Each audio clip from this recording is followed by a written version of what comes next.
বাচ্চারা তো হুটহাট করে পিজা খেতে চায়, কিন্তু ঘরে তো সবসময় চিজ থাকে না। আজকে চিজ ছাড়া, ওভেন ছাড়া দারুণ মজার একটি পিজা রেসিপি তৈরি করে দেখাবো।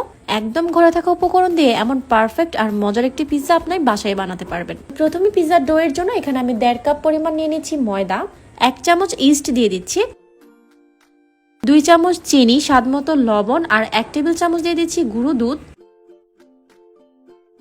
এখন হালকা কুসুম গরম পানি অল্প অল্প করে দিয়ে এখানে আমি একটি সফট ডো তৈরি করে নিব। ডোটাকে প্রায় 10 মিনিটের মতো এখানে আমি মথে নিয়েছি। হালকা একটু তেল দিয়ে আবার ওটাকে মেখে নেব। ডোটা কিন্তু ঠিক এরকম অনেকটা নরম অবস্থায় থাকবে।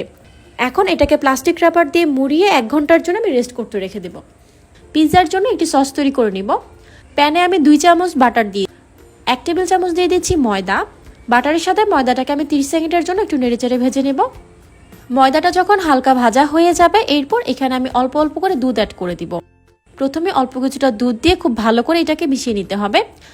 ময়দার কোনো প্রকার দানা যাতে না থাকে এটা কিন্তু অবশ্যই খেয়াল রাখতে হবে। এখানে অল্প অল্প করে দুধটা দিব আর মিশিয়ে নিব। খুবই মজার এই রেসিপিটা আপনারা বাসায় একবার হলো ট্রাই করে দেখবেন। ছোট বড় সবাই এটা অনেক বেশি পছন্দ করবে। সবকিছু ভালো করে মিশানো হয়ে গিয়েছে। এখানে 1 কাপ পরিমাণ জাল করা দুধ আমি ব্যবহার করেছি। এরপর এখানে 1 চামচ দিয়ে দিচ্ছি চিলি ফ্লেক্স, হাফ চামচ গোলমরিচ গুঁড়া, স্বাদ মতো কিছুটা লবণ দিয়ে দিব। সবকিছুকে আবারও হ্যান্ড উইক্স দিয়ে ভালো করে মিশিয়ে নিচ্ছি। রেসিপিটা আপনারা কে কোথা থেকে দেখছেন কমেন্ট করে আমাকে অবশ্যই জানাবেন। এখন এখানে আমি হাফ চামচ দিয়ে দিচ্ছি বারবিকিউ মশলা। এই বারবিকিউ মশলাটা টোটালি অপশনাল, আপনারা চাইলে এটা বাদ দিতে পারেন, তবে এটা দিলে এর ফ্লেভারটা ভালো আসে। সসটা যখন ঠিক এরকম একটু ঘন হয়ে আসবে, তখন এটাকে আমি একটি বাটিতে তুলে নিব। চুলায় প্যানে তেলে আমি এখানে দিয়ে দিচ্ছি 1 কাপের মতো চিকেনটা পাতলা স্লাইস করে কাটা আছে, হালকা একটু ভেজে নিয়েছি। এখন এখানে আমি দিয়ে দিচ্ছি স্বাদ মতো কিছুটা লবণ, হাফ চামচ লাল মরিচ গুঁড়া দিয়ে দিলাম,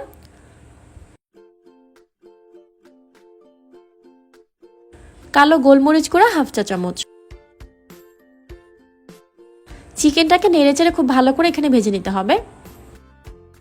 স্বাদ মতো কিছুটা লবণ দিয়ে চিকেনটাকে নেড়েচেড়ে খুব ভালো করে এখানে ভেজে নিব। এই পর্যায়ে আমি 1 টেবিল চামচ টমেটো সস দিয়ে দিচ্ছি। এখন আবারও চিকেনটাকে ভেজে নিচ্ছি। চিকেনটা ভাজা হয়ে গিয়েছে, এখন এটাকে একটা সাইডে রেখে দিব। 1 ঘন্টা পর দেখতেই পাচ্ছেন ডোটা কিন্তু ফুলে অলমোস্ট ডাবল হয়ে গিয়েছে। আর এই পর্যায়ে কিন্তু ডোটাকে মেখে নেওয়ার কোনো প্রয়োজন নেই। আজকে আমি বেশ বড় সাইজের একটি পিজা বানাবো। আপনারা চাইলে এটাকে ছোট সাইজের 2টা পিজা বানিয়ে নিতে পারেন। আর তার জন্য এখানে একটি বড় সাইজের স্টিলের প্লেটে তেল মাখিয়ে নিয়েছি। এখন ডোটাকে এভাবে সেট করে হাত দিয়ে এইভাবে আলতো করে প্রেস করে নিতে হবে। যতটুকু সম্ভব এটাকে ছড়িয়ে দিতে হবে। একটি কাঁটা চামচ দিয়ে এইভাবে আমি কেচে নিচ্ছি। এটা কিন্তু অবশ্যই করতে হবে। এরপর এখানে আমি টমেটো সস দিয়ে দিলাম। চামচ দিয়ে টমেটো সসটাকে একটু স্প্রেড করে নিচ্ছি। টমেটো সসটা স্প্রেড করা হয়ে গিয়েছে। এখন বানিয়ে রাখা যে হোয়াইট সসটা আছে সেটাকে এখানে দিয়ে দিব। হালকা করে এভাবে ছড়িয়ে দিচ্ছি। এরপর উপরে টপিং হিসাবে আমি কিছু লাল আর সবুজ ক্যাপসিকাম দিয়ে দিব। আপনারা আপনাদের পছন্দ মতো এই টপিংটা সাজিয়ে নিতে পারেন।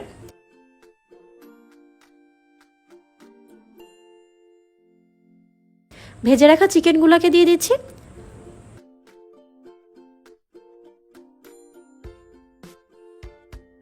এরপর পেঁয়াজ দিয়ে দিলাম। এখন উপর থেকে সামান্য একটু অরেগানো আর দিয়ে দিচ্ছি কালো গোলমরিচ গুঁড়া।